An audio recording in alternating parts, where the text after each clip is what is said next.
So we're getting into our Halloween show tonight? I love it.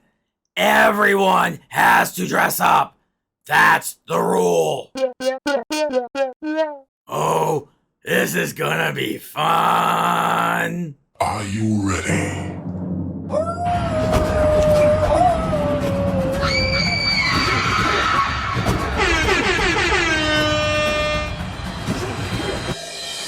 I'm just Jim. Welcome to episode 12 of the Fantasy Football Monsters. My name is usually Von Murder, but tonight you can call me Freddy Krueger. Joining me we have Frankenstein. No, it's just me, Jimmy. You like my costume? Given the heat you two have, I don't know if that's the costume I would have gone with, but you do you.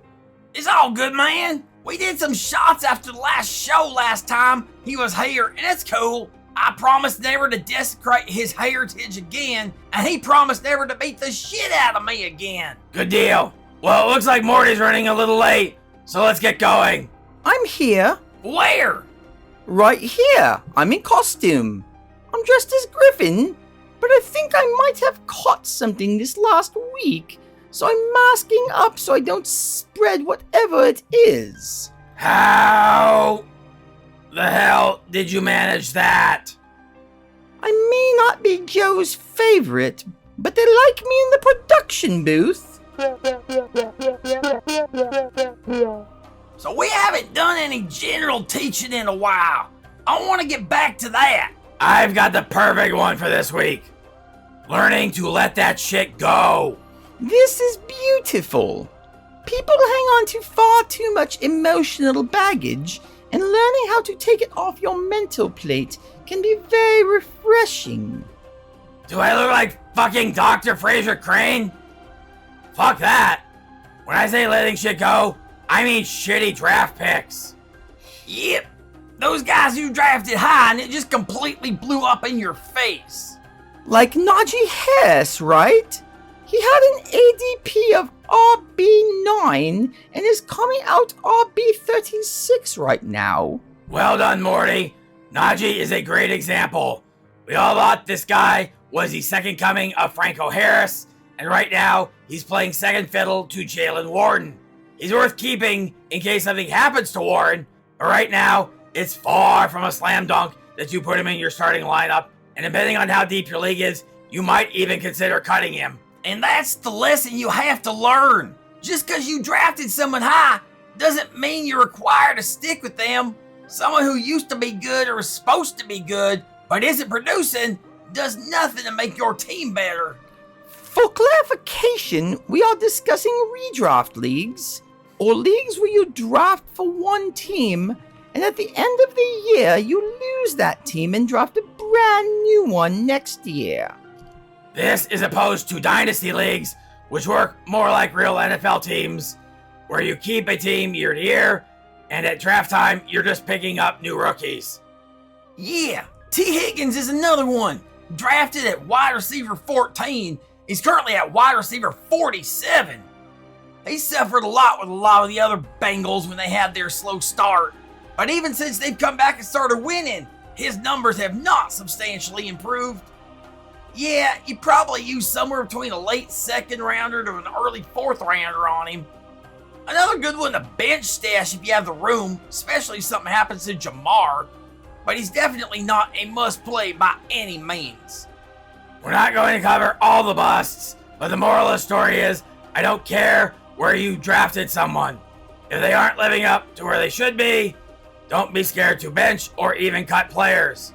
Egos don't win you championships. But also, look at the underlying reasons to determine if it is something that they will bounce back from, or if they were just overrated and they are who they are now. Okay, Morty, your costume is freaking me the hell out. You need to swap to something else. We've got options in the back. Aw, I was enjoying being invisible. Okay.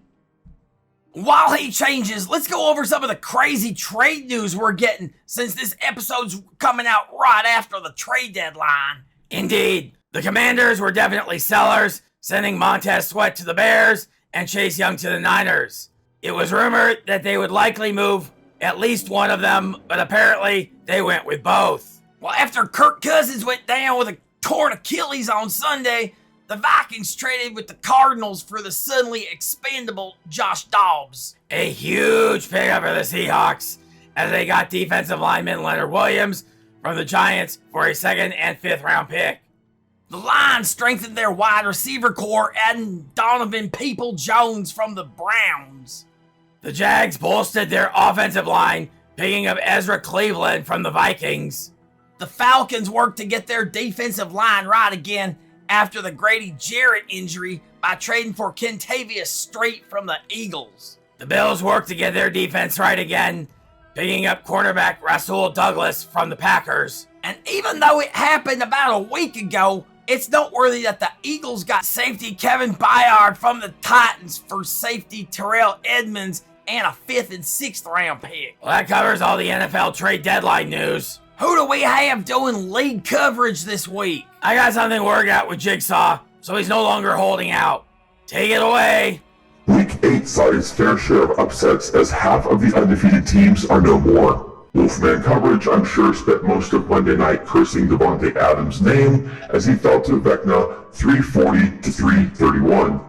Falcor ran into a buzzsaw in demonic infusion as they lost 365 to 255. And this week's Clash of the Titans did not disappoint, with Hulk Smash besting Ghoulie Pete 374-344. An interesting thing happened in the Michael Myers vs. Demogorgon matchup we mentioned. With Michael at full strength and the Leprechaun wheel forcing his best lineup, Demogorgon made the reasonable play to duck their best running backs and wide receivers onto the bench. In hindsight though, had he played them, the 261 to 177 matchup would have gone quite differently. But as is, Michael remains 8-0, while Demogorgon falls to 6-2. So amongst our 3 remaining undefeated players, the number 3 seed is Michael Myers with 2,260 points. Hulk Smash moves to the number 2 seed and into bye territory with 2,238 points. And the top seed is our own Von Murder with 2,464 points. In the race for the most points on the year, Strad Von Zarovich is currently number 1 at 2,512. Von Murder's 2464 puts him in second. Nick Taylor of Wolf Creek is just behind him at 2,454. Despite the loss, Wolfman coverage is still 4th at 2413. And finally, Swamp Gator is 5th at 2,409. But all it takes is one really good or bad week to swing these around, so expect this list to change weekly. While Von Murder stayed unbeaten with a 404 to 216 win over the Australian Drop Bears, it was actually Pennywise putting up the highest score of the week with the 453 to 231 win over the Unholy Soul. The crazy part is, in a best ball situation, he could have topped 517 points with McBride and Burrow on the bench, but congrats on putting up the huge win.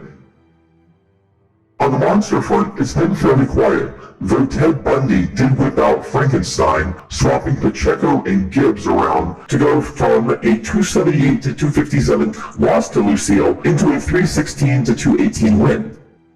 Also, in the Mummies 2, King Kong was looking for a spark, so they used their Leprechaun card, only to have it come up straight deadly, opening with a spin twice, followed by a guaranteed loss, even though they can still steal if they would win, and then their opponent gets to set their best lineup.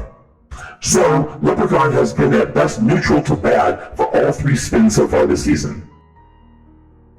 In total, there are still 31 monsters plus 8 Slimers that have not been used, so there could still be a lot of fireworks left. And finally, we have the No!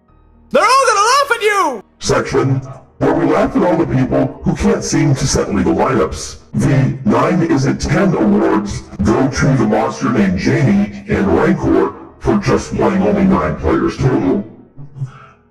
The Not Keeping It Tight award goes to Ted Bundy. Yes, the same one we referred to above using his Frankenstein to win.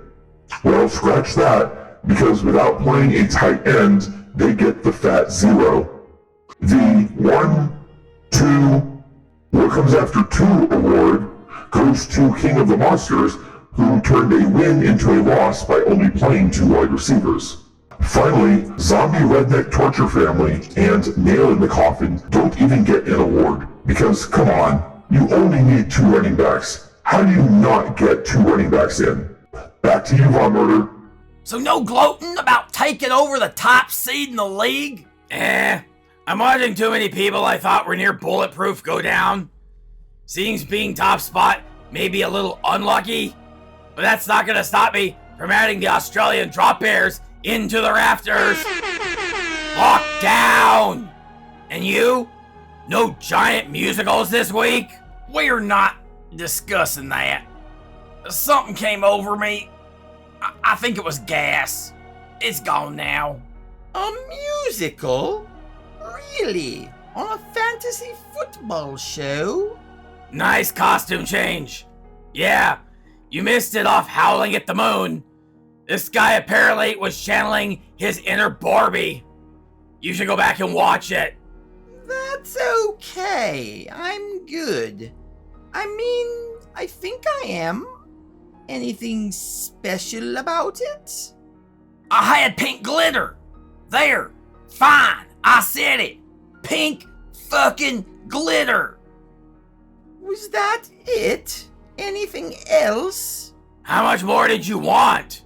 I didn't even want that. It sounded festive. Like maybe you would have some fucking balloons or something there. No balloons.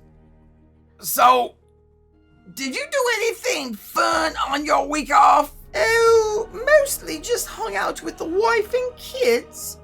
We went to a carnival and I got them balloons. On my way back, I couldn't figure out which one to wear. Security!